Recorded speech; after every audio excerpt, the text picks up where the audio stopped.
Breaking news में बड़ी खबर आपको बता दें, बिहार विधानसभा चुनाव के बाद अब यूपी की सियासत गरमाने लगी है।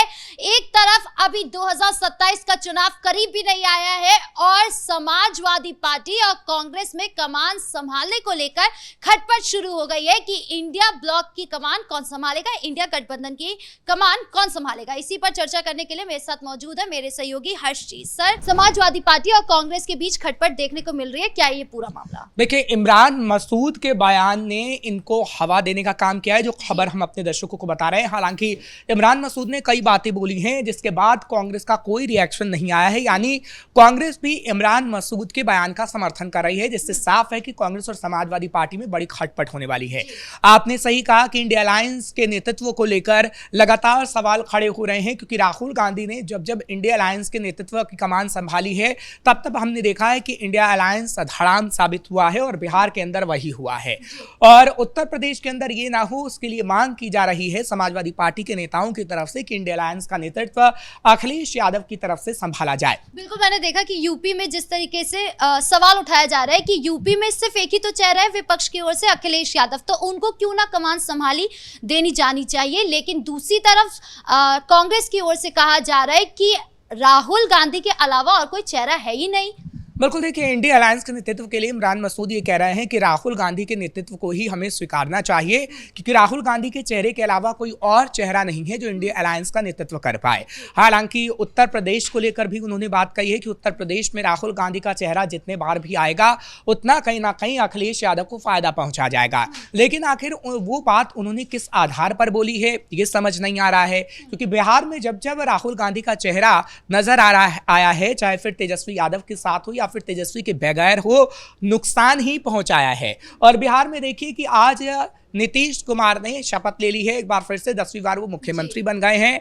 और कांग्रेस कितनी सीटों पे सिमटी है वो हम सब ने देखा है कि पिछली बार से भी खराब प्रदर्शन कांग्रेस का रहा है 2025 में। तो आपका ये कह देना कि उत्तर प्रदेश में राहुल गांधी का चेहरा कमाल करेगा और राहुल गांधी को आप बार बार जब देखेंगे उत्तर प्रदेश में तो लोग ज्यादा प्रभावित होंगे, ये कह देना कहीं ना कहीं समझ में नहीं आ रहा है। दूसरा, ये इमरान मसूद बार बार इसी बात पर अड़े हुए हैं। पिछले दिनों भी आपने बयान सुना था इमरान मसूद का, जब समाजवादी पार्टी के विधायक इकबाल की तरफ से भी कई बातें कही गई थी और कई नेताओं की तरफ से कहा गया था कि कांग्रेस को कम सीटें ही देनी चाहिए क्योंकि समाजवादी पार्टी कहीं ना कहीं मजबूत है। इस पे इमरान मसूद बार बार ये कह रहे हैं कि समाजवादी पार्टी आखिर कौन होती है हमें बताने वाली, कि वो कितनी सीट हमें देगी। और ठीक है, 2017 के अंदर भी हमने देखा था कि 2017 में भी ऐसी लड़ाई होती हुई नजर आ रही थी, जब 2 दर्जन से ज्यादा सीटों पर कांग्रेस और समाजवादी पार्टी ने फ्रेंडली फाइट लड़ी थी। क्या 2027 में भी ऐसा होगा? और क्या हम देखेंगे कि इस लड़ाई का नुकसान 2027 में ऐसा होगा कि अखिलेश एक बार फिर से सत्ता की कुर्सी तक नहीं पहुंच पाएंगे? आपने बिहार चुनाव का जिक्र किया कि वहां पर जब फ्रेंडली फाइट हुई तो बहुत बुरी तरीके से करारी हार विपक्ष को झेलनी पड़ी थी। वही हाल क्या यूपी में भी होने वाला है? बिल्कुल, देखिए, मैंने 2017 का एग्जाम्पल इसलिए दिया कि 2017 में तकरीबन 2 दर्जन से ज़्यादा ऐसी सीटें थी जहां पर फ्रेंडली फाइट कांग्रेस और समाजवादी पार्टी की हो रही थी। नतीजा ये हुआ कि आपने देखा कि 2017 में किस तरीके से योगी आदित्यनाथ की सरकार बन गई और 2025 में भी ऐसा ही ठीक होने जा रहा है। क्योंकि देखिए, अभी अखिलेश यादव की तरफ से ऑफिशियल अनाउंस तो नहीं किया गया है कि कितनी सीट वो कांग्रेस को देंगे, क्या अलायंस में रहेंगे या फिर नहीं रहेंगे। लेकिन हाँ, इतना ज़रूर है कि उत्तर प्रदेश अंदर भी अलायंस पूरी तरीके से टूटता हुआ नजर आ रहा है और ये गठबंधन पहले ही टूट चुका है, इसका सिर्फ ऑफिशियल अनाउंसमेंट होना बाकी है। इमरान मसूद की ओर से ये भी कहा गया कि अखिलेश यादव को 2027 के चुनाव पर फोकस करना चाहिए रेदर देन ये सोचने की कि कौन कमान संभालने वाला है, कौन नहीं संभालने वाला है। बिल्कुल, देखिए, 2027 को लेकर अखिलेश से ज्यादा तो कांग्रेस को मेहनत करने की जरूरत है, क्योंकि 2027 के लिए उत्तर प्रदेश के अंदर कांग्रेस की जमीन पूरी तरीके से खिसक चुकी है, जैसे बिहार के अंदर खिसकी थी। और कांग्रेस अगर ज्यादा मेहनत करेगी तभी वो समाजवादी पार्टी को टक्कर दे पाएगी, तभी वो समाजवादी पार्टी पर एक तरीके से दबाव बना पाएगी कि आपको इतनी सीटें हमें देनी है। देखिए, बिहार में क्या हुआ, बिहार में कांग्रेस की तरफ से जब यात्रा निकाली गई राहुल गांधी की तरफ से, तो वो दबाव बनाने की रणनीति ही थी कि तेजस्वी यादव पर हम 2025 के चुनाव में दबाव बनाएंगे और ज्यादा से ज्यादा सीटें हासिल करेंगे जहां पर वो जीत सकते हैं। लेकिन हुआ क्या, हुआ इसका उल्टा। तेजस्वी यादव ने एंड टाइम पर कांग्रेस पर पर दबाव बना दिया और उन्हें मजबूर कर दिया कि अशोक गहलोत को ये कहना पड़ा कि सीएम उम्मीदवार तेजस्वी यादव ही हैं। तो कहीं ना कहीं ये पासा उल्टा पड़ गया। क्या 2027 में उत्तर प्रदेश विधानसभा चुनाव में भी ये पासा उल्टा पड़ता हुआ नजर आएगा? क्योंकि देखिए, राहुल गांधी का जिक्र बार बार इमरान मसूद कर रहे हैं और इमरान मसूद बार बार उन सीटों पर फोकस कर रहे हैं जहां पर मुसलमान कहीं ना कहीं उन्हें वोट देता हुआ नजर आए, यानी कांग्रेस को। लेकिन ऐसा नहीं है कि समाजवादी पार्टी को मुसलमान वोट नहीं करता।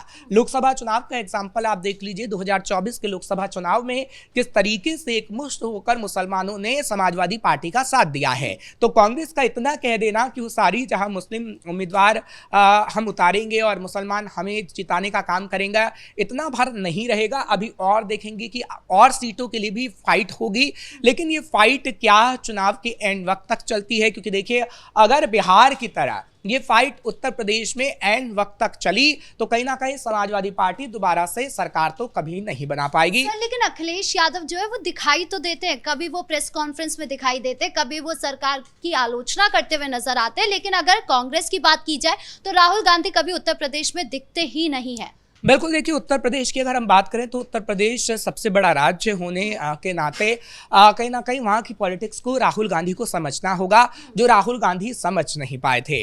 अभी आपने देखा, रायबरेली की बात करते हैं, पहले स्मृति ईरानी, हालांकि अब जब उनका परिवार कहीं ना कहीं जीतता रहा है तो अपने परिवार से ही, हालांकि वो गांधी नहीं लेकिन उसको उतारा गया और फिर जीत हासिल की गई है। लेकिन आप ये कह सकते हैं कि जहाँ पर आज़ादी के बाद से कांग्रेस उत्तर प्रदेश में अपनी पकड़ मजबूत बनाए रखी थी, अब वहाँ पर वो पूरी तरीके से कमज़ोर होती नजर आ रही है।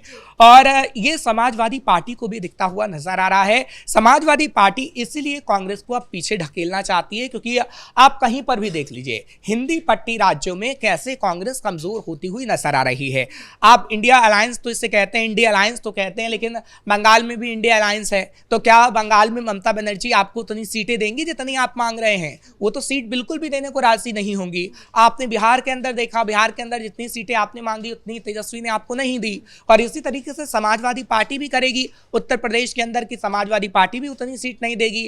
क्यों दे? जब वो उतनी मजबूत खुद है तो आपको वो आखिर बड़े भाई की भूमिका में क्यों रखेगी? हालांकि तेजस्वी ने तो राहुल गांधी को बड़े भाई की भूमिका में रखा था, लेकिन राहुल गांधी ने तेजस्वी की पीठ पर छुरा घोंप दिया। और अब ये राहुल गांधी की फितरत सबको पता लग गई है, उत्तर प्रदेश में हो चाहे फिर पश्चिम बंगाल के अंदर हो। इसलिए राहुल गांधी को ना तो उत्तर प्रदेश में तवज्जो दी जाएगी, ना ही बंगाल के अंदर तवज्जो दी जाएगी। मतलब जिस तरीके से गठबंधन की अभी स्थिति चल रही है और ये ऐसे ही चलता रहा तो लग रहा है कि 2027 के चुनाव से पहले ये गठबंधन टूट भी सकता है। बिल्कुल, देखिए, टूटेगा ही टूटेगा, क्योंकि अभी बुआ भी देख रही है कि किसके साथ गठबंधन हमें करना है। क्या वो अखिलेश यादव होंगे या फिर कोई और व्यक्ति होगा, वो किनके साथ गठबंधन करेंगी? अभी देखिए, एक साल में बहुत सारी चीजों में बदलाव हो सकता है और बहुत सारी खबरें हमारे पास सामने आ सकती हैं जो कैपिटल टीवी अपने दर्शकों को सबसे पहले दिखाएगा। लेकिन मायावती अभी ये वॉच कर रही हैं कि आखिर जो उनका पहले मुसलमान और दलित वोटर था, क्या वो उनके पास आने को राजी होगा? और अगर वो किसी के साथ गठबंधन करती हैं तो क्या उस गठबंधन के साथ वो आएगा, या वो गठबंधन किसके साथ होगा? कांग्रेस के साथ होगा, समाजवादी पार्टी के साथ होगा? अभी ये सारी चीजें देखने वाली बात होगी। लेकिन हाँ, इतना तो जरूर है कि समाजवादी पार्टी और कांग्रेस का गठबंधन टूट सकता है। हालांकि अभी ऑफिशियल तौर पर ना तो गठबंधन है, ना ऑफिशियल तौर पर गठबंधन टूटा है। लेकिन हाँ, अखिलेश यादव ने पिछले दिनों इतना जरूर कहा था कि हम राहुल गांधी के साथ हैं, और इंडिया अलायंस की बात भी कहीं ना कहीं अखिलेश यादव कहते हुए नजर आए थे। इसके मुताबिक ये कहा जा सकता है कि अभी गठबंधन है उत्तर प्रदेश के अंदर राहुल गांधी और अखिलेश यादव का, लेकिन बहुत जल्द ऑफिशियल अनाउंसमेंट हो सकती है। क्योंकि देखिए, अगर जो बातें इमरान मसूद कह रहे हैं, इमरान मसूद की बातों को या तो कांग्रेस को दरकिनार करना चाहिए कि उनका अपना निजी बयान है, या तो कांग्रेस सामने आकर ऐसी बात कहती जो अखिलेश यादव को ना चुभती। लेकिन कांग्रेस अभी खामोश है। तो क्या कांग्रेस ने सारा जिम्मा इमरान मसूद को सौंप दिया है?